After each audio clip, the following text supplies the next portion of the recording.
Hey, what's up, everyone? This is Shaping Success with Wes Tankersley. I just want to talk to you this morning. I came across something and I felt like I really needed to get on here and break it down for you. I'm going to start with a little quote here by John Wooden. And yesterday I had a little quote by John Wooden as well, but he just says so many things. And if you haven't read any of his books, I really think you should, because there are so many good things that he talks about as far as life in general. And he was a basketball coach for UCLA, but he has so many great things that he has to push out. And this is just one of his quotes. If you haven't listened to yesterday's episode, there was another one on there too about actually reflecting and doing things that you should do in order to reach your goals. You can't let praise or criticism get to you. It's a weakness to get caught up in either one. Last night, something hit me.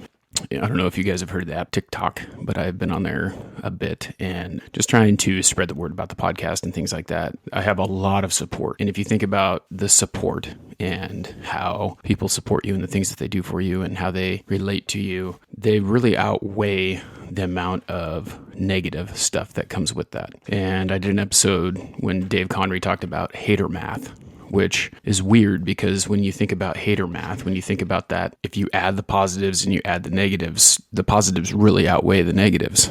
So for every 200 positive comments, you get one negative comment. That one piece of criticism you give way more weight to than you do positive, constructive criticism. And so anyway, I got this comment last night that said, I posted a clip from yesterday's podcast, just trying to get it out there, trying to reach people, trying to help people get to where they would be able to reach it and see it and, promote it. And someone posted, it's a mediocre podcast. The funny thing about it was, on TikTok, you have to have a username and you don't have to have videos, but you usually have to have a username and no videos. Well, this person had no username. It was like user 1,001,125, whatever. And then they had no content, but they were poking fun at my podcast, which didn't deter me. But if it was a year ago, I was thinking about my reaction that I would have had a year ago, because I have changed the way that my thought process is. And the reaction would have been to just go straight onto the defensive. But what happened was, in my mind, I started thinking about it and I started thinking, what does this person have going on that they have nothing better to do than to create a username and have no content and blast out someone who is out trying to help other people be better? And that was the funny thing. That was the realization that it's not worth it to me. It's not worth it to me to let that bother me as much as I let it bother me. Now, is my podcast mediocre? Maybe it is in someone's eyes, but in comparison to everything else, it is actually bringing value to other people. And the amount of outpour of support that I've had needs to have more weight than this one person who called it mediocre. And oftentimes the thing is with people who say things like that or have no content or have nothing to go by is they are very insecure in what they are doing. So my response was to have empathy. And normally I would have just went in there and just blasted this guy. But instead I responded with, thank you for your criticism. I feel sorry for you that you have nothing better to do than this. And I hope that things get better for you, because I think that you need to be willing to work on yourself before, or whatever, something along that lines. And I just wanted to thank everyone else who supports me, because you know what? I don't think we put enough weight on the people who support you. I think we put more weight on someone who doesn't support you, who doesn't help you, who doesn't believe in what you're doing. And there's so many more people out there who believe in what you're doing. There's so many more people who would be willing to support you and push towards what you're doing. So if you are afraid to do something, if you're afraid to push yourself beyond that scope, to work harder, to do what you think you want to do, or to try and reach a goal or set a new goal because you're afraid you might fail, or because someone will criticize you, think twice. Think about what they are doing. Think about why they say the things that they say. And oftentimes they're just afraid. They're afraid that you're going to fail because they would fail, or they're afraid to not do something that you were willing to do. If you have some sort of goal, I just want to encourage you again to write it down and get started on it. Nothing's easy. The first time you do something, nothing's easy. If you go back and you look through all the podcasts, and I've done it recently, like I've gone back and I've listened to previous episodes, and you have to start somewhere. Was it mediocre? Maybe. But the thing was it wasn't mediocre in my eyes, because I was doing everything that I knew how to do.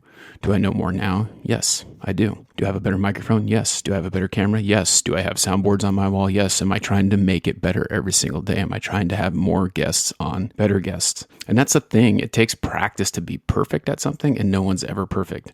Even things go wrong, even when you have it perfect, or you think you have it perfect. You think you have the perfect setup, things go wrong. If you haven't listened to my episode with Jay Finning, it took us probably about a half an hour, 45 minutes to get things going because chasing that perfect sound. But things go wrong, right? We could have just went with it and had it go, but we didn't. Instead, we chose to perfect it and make it better. Does that mean that the show went off without a hitch? No, it doesn't. But now he knows next time, and now I know next time to make sure that my mic is on through my computer, and to make sure that he knows that when he does a video interview, he has to have a different setup than he does when he does audio, because he does his podcast mostly on audio. That's the thing. I mean, people make mistakes, and mediocrity at the time, it is what it is. You get better, and you have to make that choice whether you want to be better or you want to live in the middle. Just remember, if it was easy, everyone would do it, right? And that's the thing. I don't know who this person is. I don't know what they had to say, obviously, because they're afraid they want to hide behind that, and they don't want to, they don't want to face, if they actually had some good criticism for me, I'd be willing to respond, and I'd listen to that, because that's the type of person I am. I want things to be better. But, instead they hide behind this little comment that they made.